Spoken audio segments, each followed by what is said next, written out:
My husband stood up in front of 200 people at my graduation dinner and said something so quiet, so calm, that the entire room stopped breathing, but I'm getting ahead of myself.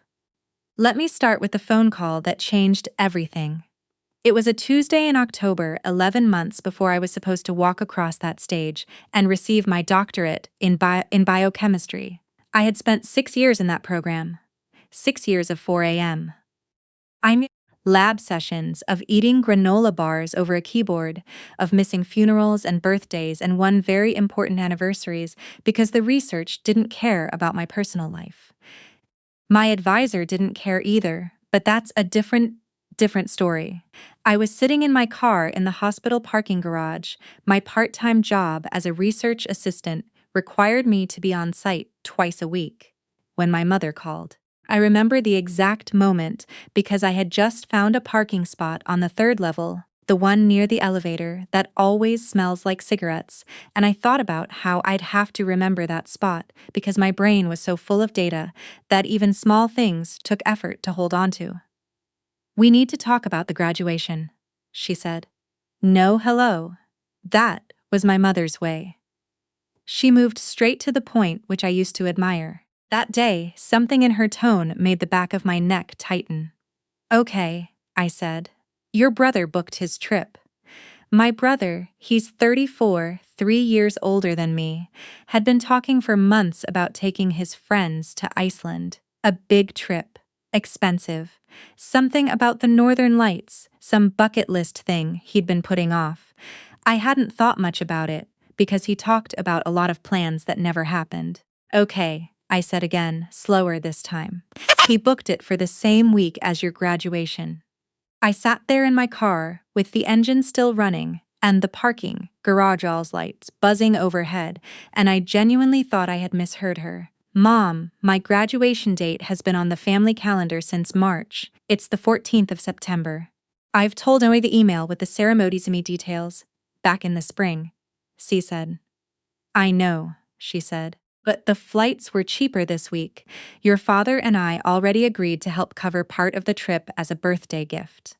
"So cancel it," I said. "Or rebook. Iceland isn't going anywhere." What followed was a 40-minute conversation that I still cannot fully reconstruct because at some point my brain started protecting me by going soft around the edges. The gist: my brother had already paid for non-refundable activities. My parents had already sent him the money. The friends had already requested time off work. My graduation, my mother explained in that careful diplomatic tone she used when she'd already made a decision and was now just informing me, was just a ceremony. The actual achievement was the degree itself. The paper would be the same regardless of who was in the audience. I asked her, point blank, if they were telling me they weren't coming. "We're not saying that," she said. "We're saying we think you should look at the possibility of seeing if the university does an alternate ceremony date." They don't. I checked, and even if they did, I had already arranged for my advisor, my committee members, my colleagues, and my husband's entire family to be there on the 14th. But more than any of that, I had earned this. I had bled for this degree, and my parents were asking me to move it for an Iceland trip. I drove home that night without remembering a single mile of the drive. My husband, whose name is Theo, wait. No, I am not using his real name because he's private. I'll call him by what everyone in the lab calls him, which is just my husband. He was cooking pasta when I walked in. He took one look at my face and turned the stove off. "Talk," he said. So I talked. I sat on the kitchen counter, and I talked for a long time, and he listened without interrupting, which is something I fell in love with him for. He doesn't try to fix things immediately. He just lets you say the whole terrible thing before he says anything back. When I finished, he was quiet for a moment. "What do you want to do?" he asked. "I want to graduate on the 14th, I said. "That's what I want." "Then that's what we're doing," he said. And he turned the stove back on. I wish I could say that was the end of it, that my parents came around. That my brother rescheduled his trip like a reasonable adult, and we all hugged and took graduation photos with embarrassing signs about finally getting my PhD. That is not what happened. Over the next 3 weeks, I had 4 separate conversations with my parents that all followed the same shape. They would suggest I was being inflexible. I would explain that I had planned this date for nearly a year. They would bring up my brother's feelings. I would point out that my feelings were also relevant. And then someone would get quiet, and we'd hang up without resolving anything. My mother cried once, not about my graduation, about the fact that I was making this hard. My father's approach was different. He didn't get emotional. He called my husband. He called my HUDs. I found out because my husband told me immediately that same evening. My father had called him and suggested very reasonably, very calmly, that perhaps my husband could help me see the bigger picture, that the family needed to be kept together, that my brother had always had a difficult time with milestones. He'd dropped out of college twice, struggled to hold jobs, and this trip represented something important for his confidence. And then my father said something that my husband repeated to me, word for word. She's always been the strong one. She can handle a smaller ceremony. Your brother needs this more. I had to sit down when I heard that. Not because it was surprising, exactly. More because hearing it said out loud, that plainly, made something that had been buzzing in the back of my head for years suddenly go very, very still. Like a frequency I'd been too close to hear, and now someone had moved me just far enough away. She's always been the strong one. What that meant, translated from my family's particular dialect. She doesn't need as much. She'll be fine. She always is. Give the resources, the attention, the money, the sacrifice, to the one who struggles, the one who needs. I was 31 years old. I had a PhD. I had a husband who loved me and a career that was just beginning to open up, and I had spent my entire life being the strong's one, which my family was a synonym for the one we don't worry about, which was a synonym for the one we don't really show up for. My brother's name isn't important. What's important is that he has never once asked me to reschedule anything for him. He has never had to. Things have simply always been rearranged around his needs so quietly, so automatically, that I don't think he even noticed it happening. I don't blame him entirely. You don't question the systems that benefit you, especially when no one names them. I named it. That night, with my husband sitting across from me at the kitchen table, I named it out loud. I said, "They have never once chosen me first." And then I said, "I'm not rescheduling." What I did not anticipate was what came next. I had expected my parents to be disappointed. I had expected my brother's trip to happen, and for there to be a photo of them all at some glacier that I would see on my mother's Facebook page and feel a complicated feeling about. I had not expected my father to call me 1 week later and tell me that they would not be attending my graduation at all. If you can't make for your brother, he said, then we don't feel comfortable celebrating with you. I asked him to repeat that. He did. I hung up and stood in my kitchen for a long time without moving. The next morning I called my aunt. She's my father's sister. They've never been particularly close, but she and I have always had a quiet kind of understanding. She is a woman who raised 3 kids alone after her divorce and worked nights and still managed to show up for everything that mattered. I knew she would tell me the truth. "Your father called me," she said before I could finish explaining. "Of course he did. He thinks you're being stubborn." "Am I?" She was quiet for a moment. "No," Sissa said. "You're just finally not being easy." She came to my graduation. She sat in the 3rd row. She brought flowers and a card that said simply, "You did it. I always knew you would." I cried over that card 3 times before the ceremony even started. My parents did not come. My brother sent a text from Reykjavik the morning of my graduation that said, "Congrats, Doc Lowell, proud of you." He included a photo of himself in front of a waterfall. I showed it to my husband, who said nothing, which was the correct response. The ceremony itself was, I don't know how to describe it without sounding like I'm performing. It was real. That's the best word. I walked across that stage, and my advisor shook my hand and called me Dr. Whitmore, and the sound of my own name with that title in front of it did something to my chest that I wasn't ready for. I had spent so long in the middle of the work that I had stopped being able to imagine the end of it. And here was the end. Here I was, on the other side of 6 years, and the people who were supposed to love me the most were standing in front of a waterfall in Iceland. My husband's family filled 2 rows. His mother had driven 4 hours. She hugged me so hard after the ceremony that I felt my back crack. "We are so proud," she said. "We are so proud." I had to look away because I didn't want to cry in front of everyone. The dinner that evening was at a restaurant my husband had booked months in advance. A real restaurant, not the kind of place we usually go. White tablecloths, bread service, the whole thing. About 20 people were there. His family, my aunt, a few colleagues from the lab, my 2 closest friends from undergrad who had driven in for the weekend. It was toward the end of the meal. The plates had been cleared, the dessert was coming, and someone had started making speeches, the loose, warm kind that happen when people have been eating and drinking together and everyone is feeling generous. My advisor stood up and said something very kind to research. My husband's mother stood up and said something that made everyone laugh. And then my husband stood up.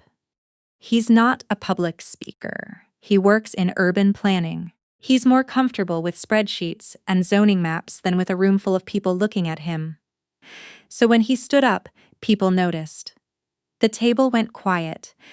He looked at me first. He always does that, finds me in a room before he says anything, like he's checking to make sure I'm still there. "I want to say something," he said. "And I want to say it here, in front of everyone who showed up tonight." He paused. Some people couldn't be here, and the reason they gave was that something else came up. Something more important. The table had gone very still. My aunt was watching him. His mother had her hands folded in her lap. "I want everyone in this room to know," he said, "that my wife earned this. She has been working toward this degree for 6 years.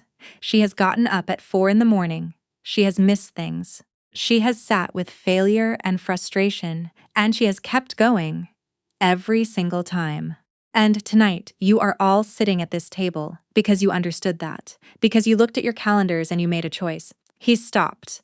"I will never forget who was here, and neither will she." He sat down, someone started clapping, then everyone was clapping. My aunt reached across the table and squeezed my hand. I didn't call my parents that night. Or the next morning. I needed some space to think, or maybe more accurately, I needed some space to stop performing okay when I wasn't quite yet. About 2 weeks after graduation, my father called. I let it go to voicemail. He left a message that was mostly about how he hoped things could go back to normal soon, and that he missed me, and that he knew things had been tense. No apology, no acknowledgement, just a quiet corporate kind of reach, the kind that expects the other person to meet them halfway and not ask questions about how we got here. I did not call back. My mother texted 3 days later. Hers was warmer. She said she was sorry I was hurting. She said she loved me. She said she hoped. I understood that everything they did for the family. I sat with that text for a long time. There is a specific kind of grief that comes from realizing that your parents are not going to become different people, that the understanding you wanted from them, the moment where they truly see how they hurt you and feel the full weight of it, is probably not coming. Not because they're evil, not because they're monsters, but because the version of events they're living in is genuinely different from yours, and they don't know how to step outside of it. I wrote back. I said, "I love you too. I'm not ready to talk yet. I'll let you know when I am." She read it and didn't respond.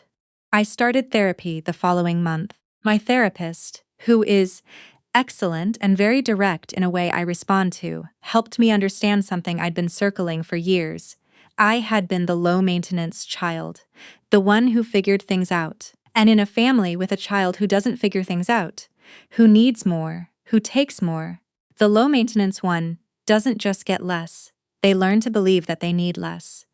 They internalize the distribution as natural, as fair, until the day they decide not to move their graduation for an Iceland trip, and the whole system shows its shape. In January, 4 months after graduation, my father called again. This time, I answered. He was different. Not all the way different. He's my father. He'll always have that particular steadiness that can tip into coldness without much warning. But something had shifted. My brother's trip had apparently not gone the way anyone planned. There had been some kind of conflict with the friends, some money issue I didn't get the full details of, and he'd come home early and been in a low place for a while. I think that reality, watching the thing they had rearranged everything for fall apart, had loosened something. I think, my father said, slowly, that we handled things badly. I waited. I think we put too much on you, we always have. I was standing in my kitchen again. I seemed to have all my important phone calls in kitchens. Yes, I said. You did. I'm sorry, he said. It came out a little flat, a little careful, but it came out. I am sorry. We talked for 40 minutes. Not about everything, not about all the years, all the small moments when I had been the strong one, and no one noticed the cost of that. We talked about going forward, about what I needed, about the fact that I was not going to simply pick up where we left off, that there were going to be things that were different now. He said he understood. I believe he was trying to. My mother called the next day and she cried, the real kind this time, the kind that doesn't have an agenda. She said she was ashamed of herself. She said she had been sitting with it since graduation, that she'd watched my aunt's photos from the dinner and seen my husband standing up in front of those people and known in her gut that they had made a terrible mistake. I'm not going to tell you that everything is fixed. It isn't. My brother has called twice. Once to apologize, twice, once to complain about something unrelated, which tells you something about where he is in this. My relationship with my parents is rebuilt, slowly, on completely different terms than before. I don't absorb things quietly anymore. When something is wrong, I say so. When I need something, I name it. It feels unnatural still, like writing with my non-dominant hand. But I'm learning. My husband framed the photo from graduation. It's on the wall in the hallway. Me in my regalia, hood and all, grinning in a way I almost never do in photos. In the background you can see my aunt with her flowers, and 2 rows of people who drove and rearranged and chose. Sometimes when I walk past it, I think about what my father said. She's always been the strong one. He wasn't wrong about that. But he was wrong about what it meant. Strong doesn't mean you don't need anything. Strong means you keep going, even when the people who should show up don't. Strong means you walk across that stage alone, and you receive what you earned, and you don't let anyone else's absence shrink what you built. I am Dr. Whitmore. I graduated on September 14th. The room where it happened was full of people who chose to be there. That's the version I keep.